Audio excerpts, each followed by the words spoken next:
Hello and welcome. Today I'm in the tier 10 French battleship, the Paris.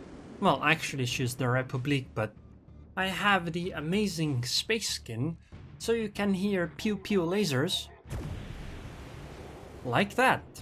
And it's a match on mountain range, I believe this map is called. And if you look at the minimap, it appears that my team seems to largely be abandoning the A cap.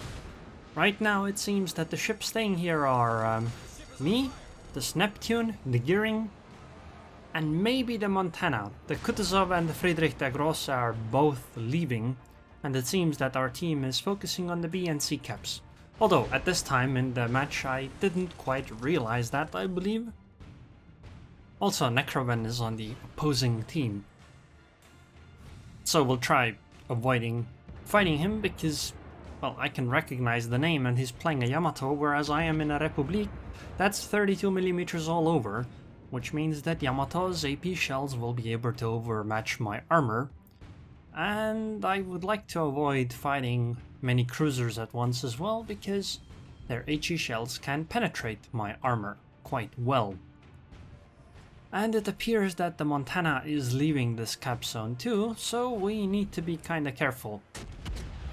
I don't really want to fire while being in the smoke, because it will help opponents shoot the Neptune in the smoke.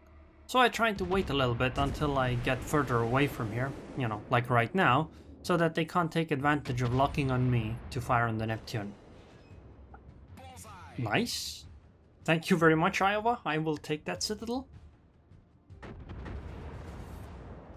By the way, the thing that I just mentioned about people being able to shoot into the smoke if there's another battleship next to it, that is something people do quite often. That a battleship will go behind the smoke or into the smoke and then stay there, and the cruiser somehow, for some unknown reason, gets mad, because the cruiser can quite often be punished for it. Well, maybe not often, but it can happen.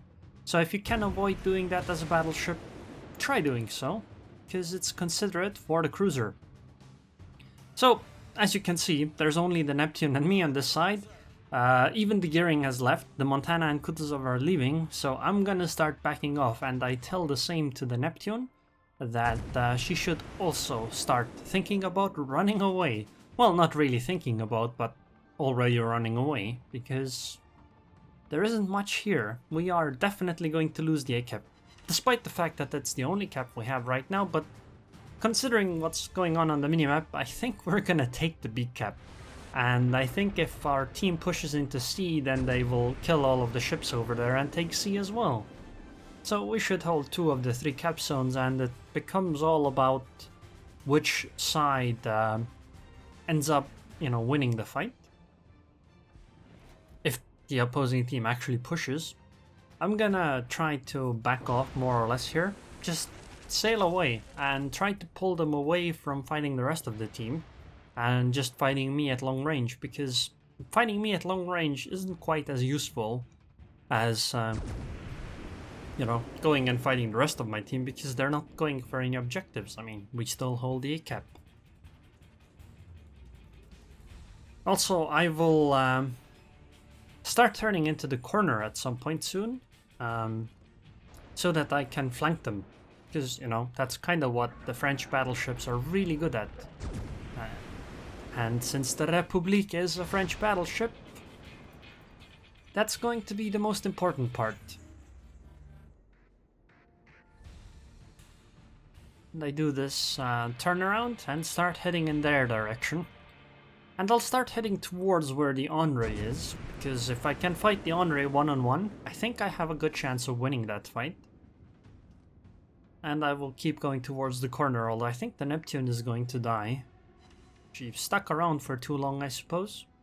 But that's okay, you know, we can lose ships here and there if necessary. The more important part is to tie up more enemies, and then we have ships over here, so that the rest of our team has an easier time fighting. And it's even better if we can sink those enemies.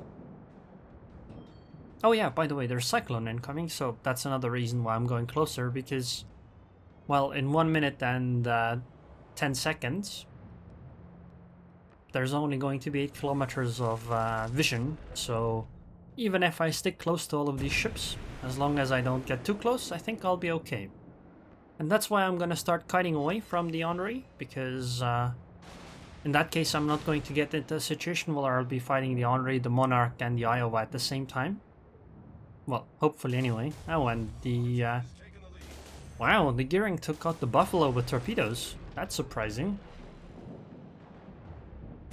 Secondaries are opening up on the Henri, but I don't have manual secondaries, so they don't really hit anything.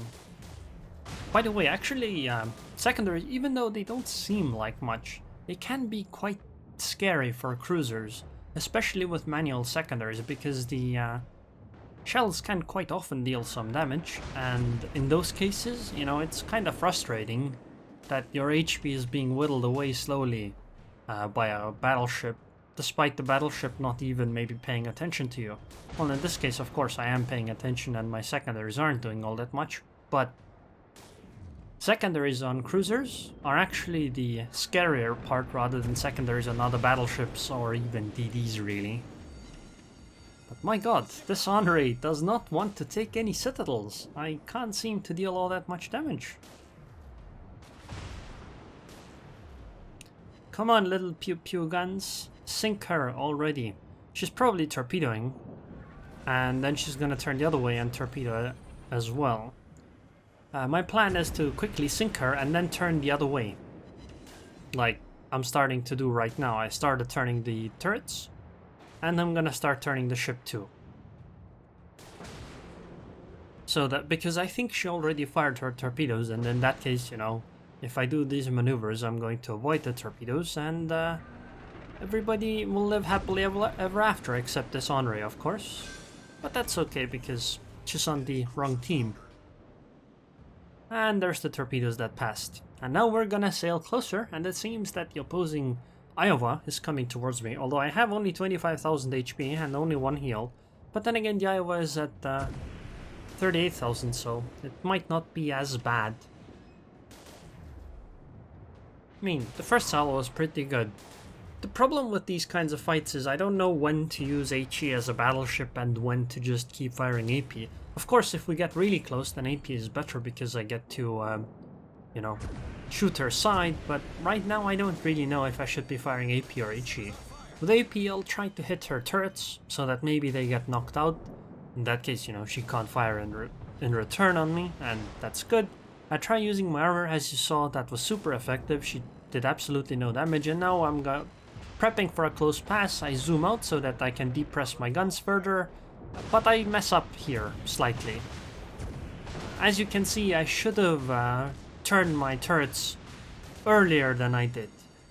I would have gotten, you know, less arm angle on them. And right now I'm turning the other way so that I can put as much angle between me and the Iowa as possible. And as you can see, the AP shells by the Iowa did nothing as well. So while you do the pass, you want to fire, and then once the pass is done, you want to basically make it so that you're aft on towards the enemy. Because if you start turning in to, you know, get another shot off, you show her your broadside, you know, like the Iowa is doing right now, and this allows me to deal a lot of damage to her. And I think this one's going to finish her.